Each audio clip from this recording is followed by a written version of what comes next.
And on the 31st of December, I was on the way back to Brisbane Airport to fly home to Israel when I got a phone call from a journalist, and he said, they brought the resolution today. 2 countries voted against, the United States and Australia. Now, because Australia voted against, the United States didn't use its veto. You understand what the veto is? Okay, the United States can veto any resolution in the Security Council. If they don't like it, they can veto it. But if they veto it, then they can say to Israel, you owe us. But they didn't veto it. And because they didn't veto it, and because Australia stepped in and voted no, they didn't have to veto it. When a few weeks later, Benjamin Netanyahu wanted to go to Washington and warn the world that Israel will not let the Iranians develop a nuclear weapon. And Barack Obama tried everything to stop him from going there. Obama could not say to him, you owe me. Yes. And so he could go. So you provided a cover, unbeknownst probably, I guess, to most of you, that enabled Mr. Netanyahu to make this issue this morning. Now, let me just tell you this. Israel will not allow the Iranians to get a nuclear weapon. They won't. Netanyahu will not allow another 6 million Jews to be threatened. Israel will deal with it if the United States doesn't. And that's being planned right now. It has been obviously for a while. Okay, so those were the 3 things then. And then I came back, and I also visited New Zealand at that time, and I was encouraging New Zealanders to pray in the spirit of the anthem, to pray with Australia, and Australia would stay the course. New Zealand then moved into the Security Council. You moved out, and New Zealand went the other direction.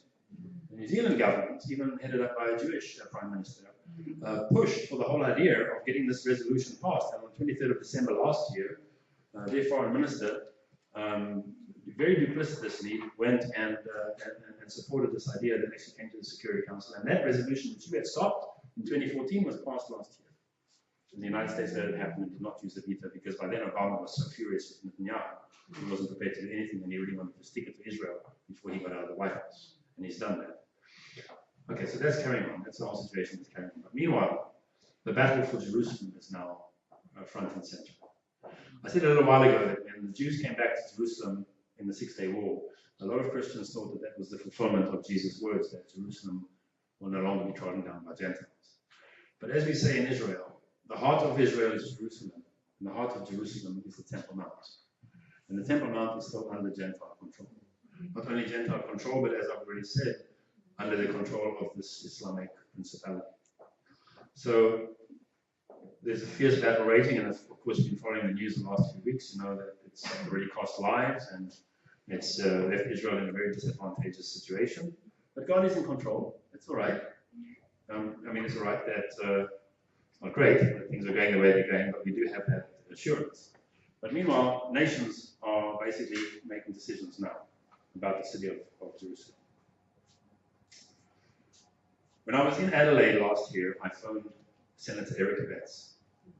I phoned him after hearing that Senator James Patterson had, in his maiden speech, he stood up in the Senate and he said, we need to move Australia's embassy to Jerusalem. And he was mocked, and the press tore him apart. So when I was here, I phoned up Senator Abetz and I said to him, Senator, why is your embassy not in Jerusalem? Just wondering. And he asked me a few questions, and he hung up the phone and he wrote to Julie Bishop. He said to her, Mrs. Foreign Minister, why is our embassy not in Jerusalem? And then she wrote back to him, and I have the letter here. She wrote back to him and she said, well, since 1949, our embassy's been in Tel Aviv. All nations have their embassies in Tel Aviv, and it's not an issue with Israel. They don't care. Well, they do care. Care very much. So I sent to the Senator, I sent him a list of your embassies, about 79 embassies and high commissions, all around the world. And every single one of them is in the capital of the country. Every single one of them, except for Israel. And I said to him, how is this justifiable? Now, I wasn't interfering. He doesn't have to listen to me. I'm South African. What does he care? That's what I think. So I felt free to call him and to discuss this with him a little bit. Eventually, he said, look, the Australian government isn't going to go that way at the moment, and we better just leave it for now. Meanwhile, Donald Trump had come to the White House saying that he was going to move his embassy to Jerusalem. And there was a promise he made throughout the campaign. And of course, in Israel, there was great hope that he would do so. But in my spirit, I knew he wouldn't. I just knew it. There's issues that the United States is trapped in, actually, concerning this. So So meanwhile, I was encouraged to write to Senator Patterson and also to Corey Bernardi and to ask them if I could meet with them when I was coming down here. I said, I'm a South African, you're probably not even going to read this email, but if you do, I just want you to know that I've been to your country 3 times, I'm coming again. I would like to talk to you specifically concerning Australia moving its embassy to Jerusalem. Both of the men answered me, and Senator Patterson invited me to come, and Corey Bernardi said he understood the issue and he was already on site, but he wouldn't have time to see me. I'm still working on him to somebody else, so I hope he'll be there because the meeting is coming up. I phoned Erica Betts and I said, Senator James Patterson would like me to sit with him, and then Erica Betts said, okay, I'll set it up, and he's arranged a meeting in his office on the 17th of August, and he's invited 20 people to come there. Among them, your former Prime Minister, Tony Abbott. Now, I wanted to meet with Mr. Abbott, but how do you meet with Mr. Abbott if you're a South African living in Jerusalem? How do you meet with Mr. Abbott if you're Australian living in Kavala, for a second? You need to know somebody to get to see him. I heard a few months ago that he said, we should move our embassy to Jerusalem. And then I heard that he was coming to Israel. And I tried to find a way to see him, but I didn't know how to do that. But I was in a prayerful state as I went to take a group to the Holocaust Memorial. And as I was putting them into the museum, I looked up and Mr. Abbott was standing right in front of me. And he was accompanied by 2 Israeli guides and by a young assistant. So I didn't go straight up to him because, of course, he had come there to visit the Holocaust Museum. That wouldn't have been appropriate. But I went around the back and approached his aide, and I said to him, I would just very much like to have a word, very brief word with Mr. Abbott. And if you can arrange that, if you don't think it's appropriate, that's fine. I'll just wait outside the door. If you come out and walk past me, that's fine. I'll just stand there. About an hour and a half later, when I was standing outside chewing my nails, they came out, and he said, the young man said something in Abbott's ears, and Mr. Abbott came to me, he stuck out his hand and said, "G'day, Tony Abbott." You can do that quite well. Yeah. Shook his hand, and I said to him, Mr. Abbott, that's right, I've been doing that all my life. Yes. And I said to him, Mr. Abbott, I'm a South African, I'm not a Jew, I'm not an Israeli, but I just wanted to tell you that I was very encouraged by your call to move your embassy to Jerusalem. I think that's the best thing that you could possibly do as a country for Israel and for your own country. And then I said to him, you know, sir, this year you will be remembering the charge of the life horse at Beersheba, when your soldiers led the way to liberate this land. And I said, wouldn't it be something if you led the way and became the first country to put your embassy in Jerusalem in this 100th anniversary here? And he looked at me and he said, if I was Prime Minister today, I would do it right now. And he left. So I'm saying all that to say now I've come here with this prayer. Donald Trump did come, and when he came, there was a lot of speculation that he would move his embassy, he would announce it. The newspaper you have on your seats was written before his visit. There's an article in there in which I wrote that Australia still has an opportunity to be the first to do this. And I wrote it before Donald Trump had visited, and I wrote it before he had said that he wouldn't. But I just sensed in my spirit that he wasn't going to do this. And so right now, as I'm traveling literally right around the country, in an intensive journey, as a non-Australian, very humbled by the fact that people are gathering to listen to me, a little bit in disbelief that some of your senators are prepared to sit with me and talk to me. I just have seen how God has opened up this way, and I really feel that this is a moment that God is giving to Australia, that you're at a crossroads. The decision of the New South Wales branch of the Labour Party last week to unilaterally recognise Palestine, the news on the same day. Now, you know, when the hostage crisis took place, I began to communicate with Australian friends, and I said, you know, that wasn't a lone wolf attack, as it was put out by the media, by the government and by the police, by everybody. That was the response to a call from ISIS. ISIS put out a call saying if your country is at war with ISIS, strike, wherever you are, strike. And more than that, said this is something that's threatening to come to Australia. This reality that we've lived in the Middle East for so long, that Europe has now been enduring for the last few years, that America has been enduring, it's coming to your shores. And I believe very, very strongly that it's absolutely tied to the decision and the direction your country takes concerning the land of Israel.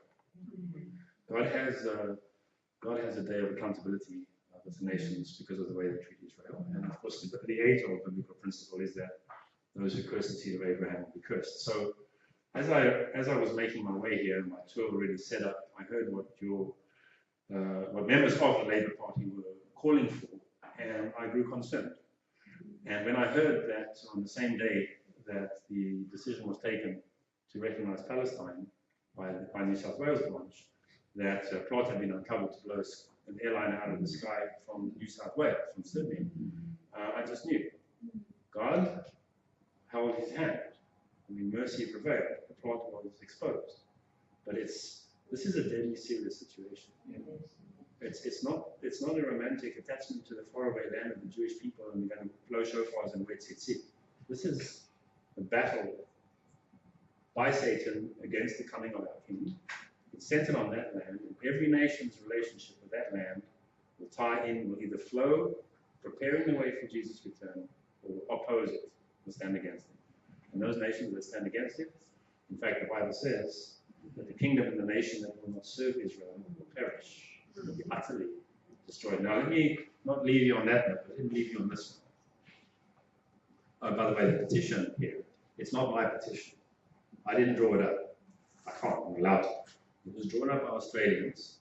I will quickly describe it and then I'll share one more thing with you. It's designed in a very specific way. It's a legal document.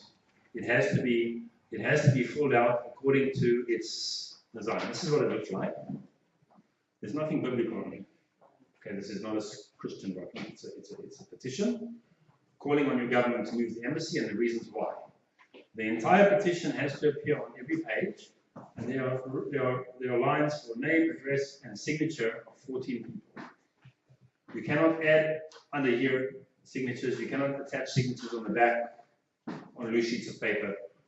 Every one of these pages has to be filled with just 14 names. There's an address on the bottom. It needs to be mailed there. It's one address. It's up on the Sunshine Coast. It needs to be mailed there, and this petition, which is already going all around the country, this petition will be taken and presented at the Senate later this year. That means that you can sign it, if this resonates with you. You can sign it, or you can take a copy and you can make 100 copies like this and give it to friends and say, all of you sign. You can gather signatures. And I was on the way over here, I learned that an indigenous community had brought 2,000 signatures on a petition to the federal parliament. 2,000, that's not a lot. But the response of the parliament was, 2,000 people who care about this, we need to take this seriously. And I was up in Darwin, a member of parliament, an independent actually, Terry Mills, Christian man. He invited me to his office. I spoke to him for 20 minutes. He then came and sat through an hour and a half when I spoke on Sunday. He then came and sat through a 2-hour-and-a-half meeting when I spoke another day. And then he took the microphone and he spoke to the congregation I was addressing, and he said to me, as a politician, I want to tell you, these things, signatures on paper, move the government. Sign this, he said, take it, distribute it, and sign it. Christians are always praying for the peace of Jerusalem. And then they pray, and they say, well, that's our great weapon, we can pray. And it is our great weapon. But sometimes God calls us to do things. And my conviction, and the conviction of the men and women behind this, is that this is time to act, not just to pray. Now, what will it do? Moving the embassy to Jerusalem, what will it do? The most immediate effect it will do is it will infuriate Arabs. It will. On a positive note, apart from the fact that you will be doing what's right, no other people have ever claimed that city as their capital. No one, ever. It's totally wrong for Israel to be deprived of that city. There's no reason for that. So the right thing to do is to move the embassy there. The knock-on effect of that is that the so-called two-state solution, this peace process, will hit a brick wall. If just 5 nations, and there's an effort like this in the Czech Republic, in the Netherlands, and of course in the United States, if just 4 or 5 nations will move their emphasis to Jerusalem and say, we recognize Jerusalem as the capital of the Jewish people exclusively, and we put our emphasis here, that will sabotage the whole Arab plan. To have the Palestinian state that's half of Jerusalem as the capital. It will be a spanner in the works of this futile pursuit of a non-existent peace. So this is how I'm going to end. In about 1998, a pastor from Melbourne was on his way back home from a conference in England, and he stopped over in India where he was the guest of an Indian pastor. The pastor said, I had a dream, and I'd like to share it. He said, in my dream, I saw God offering a crown to the British Empire. And the British Empire wore the crown. And as long as the British Empire wore the crown, it was the number 1 preacher of the gospel around the world. It was a huge nation, a huge empire. And out of it came an effort that helped towards the restoration of the Jewish people to their land. But then he said, Britain dropped the crown. And God gave the crown to the United States. And as long as the United States wore the crown, through people like Billy Graham and Wild Man and others, the gospel went from America to the 4 corners of the earth. And the United States was Israel's greatest friend, and even saved Israel from destruction in 1973. But then America began to turn against Israel. And I've watched for 25 years. America has grown increasingly hostile. In the last 8 years, of course, have been exceptionally bad. And he said, I saw America drop the crown, and then I saw Jesus bend down, pick up the crown, and offer it to Australia, and then I woke up. That was the end of the dream. And when I first heard that, I thought, sorry, that's a little bit kind of out there. I mean, apart from the fact that you play fairly good rugby and you have some nice features, I didn't think that Australia was all that important when it came to Israel. I had no idea. I also misunderstood the crown. The crown was not a crown of political power or military might. It was a crown of service and blessing. There's been a long time, for a long, long time, there has been an expectation that as part of the great south lands of the Holy Spirit, in the final days, revival will break out in Australia. And there have been small revivals that have broken out. The Logos revival, of course, began in Melbourne. There was been a number of revivals in smaller communities around the country. Some of them have flared up and then died out. I shared this with an indigenous community up near Cairns, and afterwards one of the pastors came up to me, and he told me that his great-grandfather had fought in Palestine. It's one of the Anzacs, one of the handful of relatively small number of indigenous Australians who had fought. But he said, Stan, he said, while you were talking to me, he said, I had a very clear image, and I understand. He said, we indigenous Australians, we enjoy sitting around fires. We sit around and talk. We put logs on the fire goes up, the fire dies down, we talk. He said, but as I heard you talking, he said, I realized we're sitting around, we've seen smaller revivals. But as I looked there, I saw a log, and the log had written on it Israel. And I understood that if we take the log called Israel and we put that in the center of the fire, that the fire will really erupt and burn bright. And what he was speaking to was what I had said. God says that we need to prefer Jerusalem above our chief joy. In a sense, we need to put that flag above that. I'm not talking about nationalistically, I'm talking about Israel. Preferring Israel. Praying for Israel is more important even than praying for our nations. It's vital to pray for our nations. But if we pray first for God's purposes for Israel and for our nations to flow with those purposes, then as darkness covers the nations and light rises over Zion, if our nations are plugged into Zion, even in darkness there will be light. And the battle that you are fighting for the soul of Australia, which you potentially are going to lose, because the odds are against. I mean, the trend is in the wrong direction. But I do believe, and I believe this man saw it absolutely right. Prefer Jerusalem. Pray for the peace of Jerusalem before you even pray for all these other issues that are burning on your hearts for your own country. Pray that your country will stand with Israel Pray that God will put into power in the next election the government that he wants in power. Pray that he will withstand the forces that are trying to seduce Australia away from that direction. And pray for his mercy, that he will keep that, he'll keep his hand of blessing on your nation. I think I'll leave it there. Thank you.